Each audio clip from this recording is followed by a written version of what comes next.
Bus at tren nagbanggaan sa Camarines Sur at sa Santiago City nalunod ang isang batang sakay ng tricycle na nahulog sa irigasyon.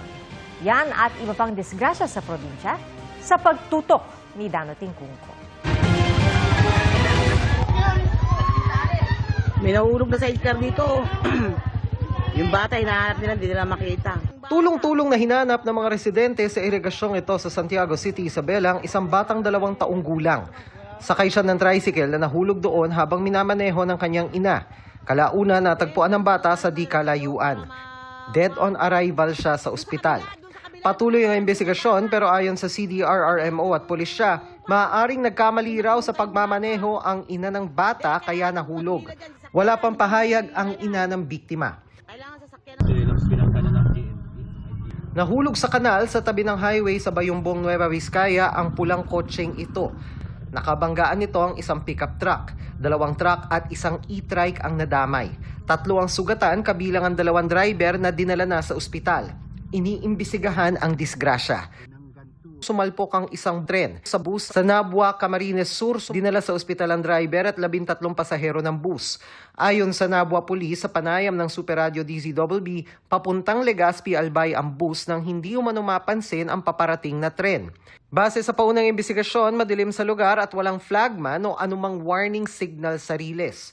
Hawak ng pulisya at wala pang pahayag ang makinista ng tren na tumangging magpadala sa ospital. Ayon sa Philippine National Railways, hindi na-diskaril ang tren. Pero pinagpapaliwanag pa rin ng Department of Transportation ng PNR. Nag-issue rin ng LTO at LTFRB ng show cause order para sa bus driver at bus company. Pinuntahan ng GMA Integrated News ang terminal ng Mega Bus Line sa Cubao pero tumanggi silang magbigay ng pahayag. Nasa Bicol daw ang kanilang head office. Patuloy namin sinusubukang kunan ng pahayag ang kumpanya. Para sa GMA Integrated News, Dano Tingkungko, nakatutok, 24 oras.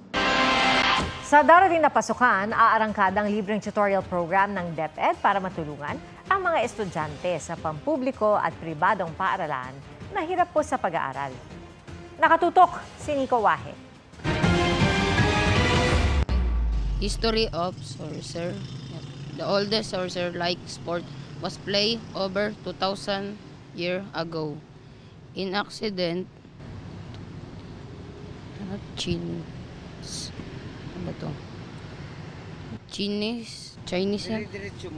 Greek and Roman plotters.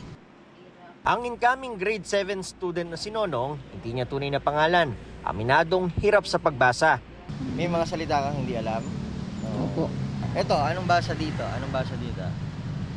Sorcerer. Sure ka na? Sorcerer yan? Yata. Ano yung sports na... Soccer pala. Yun. Pinagbasa ko rin ng kapatid niyang grade 4 pupil. Ang resulta, History of soccer. The oldest soccer-like sport was played over 2,000 years ago in ancient Chinese, Greek, and Roman cultures. ang kanilang ina, aminadong hindi na gaanong natututukan ng pag-aaral ng mga anak, lalo na ng kanyang panganay. Hindi ko naman kasi talaga sila masyado na tututukan kasi kailangan po namin trabaho para sa kanila. Ayon sa Philippine Statistics Authority, nasa 5.58 ng mga estudyanteng graduate ng high school edad 10 to 64 years old ang functionally illiterate o may problema sa comprehension at understanding o hindi nila naiintindihan ang mga nababasa nila. Ayon sa DepEd, gumagawa na sila ng paraan para masolusyonan ang problemang yan. Sa darating na school year, i-activate ng DepEd ang kanilang Academic Recovery and Accessible Learning o ARAL program sa ilalim ng Republic Act 12028. Dito, ibang set ng mga guro ang tatayong tutor sa mga nasa grade 1 to 10, kabilang ang mga matagal na hinto at kababalik pa lang sa pag-aaral. Mga below minimum ang proficiency level sa reading, math at science, at iyong mga laging bagsak sa mga pagsusulit. Assess po natin yung mga bata. Para malaman natin sino sa mga bata ang kailangan ng tutorial. Hiwalay po sa klase nila yon. Pwede po itong bago ang klase nila or pwede rin pagkatapos ang klase nila. Pwede rin pong weekend. Depende po sa kakayahan ng school at saka availability ng mga tutors nila. Libre ang programang ito na layong solusyonan ang learning gap sa mga estudyanteng may mahinang komprehensyon. Good news ito para sa nanay ni Nonong. Malaking tulong po yun para mas ma-improve po yung yung pagbabasa. Imbis na ilalaan niya na lang sa ganon kaysa maggala-gala siya. Para sa GMA Integrated News, Nico Wahe, nakatutok 24 oras. Kasunod ng utos na courtesy resignation, marami pa raw tatamaan sa balasahan sa gabinete ni Pangulong Bongbong Marcos na nasa Malaysia po ngayon para dumalo sa ASEAN Summit. Nakatutok si Jonathan Andal.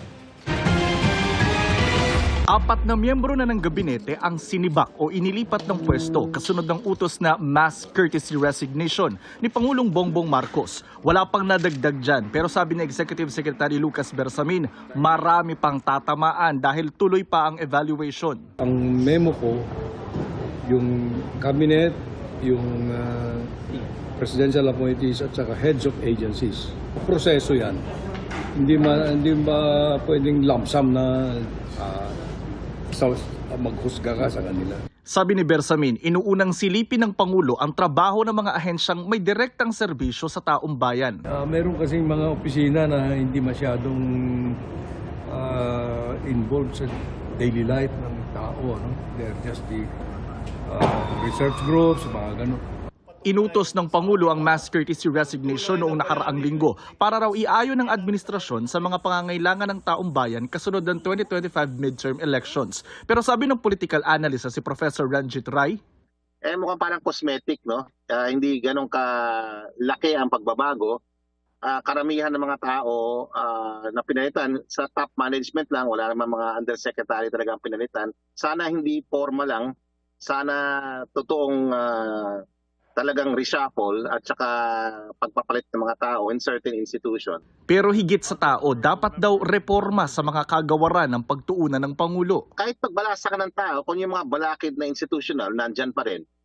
Yung mga budgetary constraints, nandyan pa rin. Wala magbabago. Kanina bago umalis papuntang Malaysia, nagbiro ulit ang Pangulo tungkol sa balasahan ng kanyang gabinete. Very measured numbers of the cabinet that are here this afternoon. Dadalo ang Pangulo sa 46th ASEAN Summit and related summit sa Malaysia. Pag-uusapan daw ang sigalot sa South China Sea, sitwasyon sa Myanmar, climate change, ekonomiya at framework para sa responsableng paggamit ng artificial intelligence. Idadagdag din daw niya ang usapin sa taripa ng Amerika. We must find a way to find consensus amongst the disparate situations that the different member states are operating under. Habang wala ang Pangulo, magsisilbing caretaker ng bansa sina Executive Secretary Lucas Bersamin, Justice Secretary Jesus Crispin Boying Remulla at Agrarian Reform Secretary Conrado Estrella III. Para sa GMA Integrated News, Jonathan Andal, nakatutok 24 oras. Iginiit ni International Criminal Court Assistant to Counsel Attorney Cristina Conti na hindi pinipilit o ginagawa ng kwento ang testimonya ng mga saksi. Kaugnay po ito sa alegasyon ni Senator Bato de la Rosa na umano'y pinipilit ng ICC ang mga polis na pumirma ng mga prepared affidavit para sa kaso ni dating Pangulong Rodrigo Duterte na crimes against humanity sa ICC. Dagdag pa ni Conti, ang mahalagang saksi ay kailangang personal na magbigay ng kanilang salaysay sa korte. Ang mga tanong daw sa investigasyon ay bukas at malaya at isinagawa sa ilalim ng mahigpit na patakaran. At lagi rin daw may recording at nasa harap ng kamera. Obligado rin daw ang prosekusyon na ibunyag kahit mga ebidensyang maaaring pumabor sa akusado.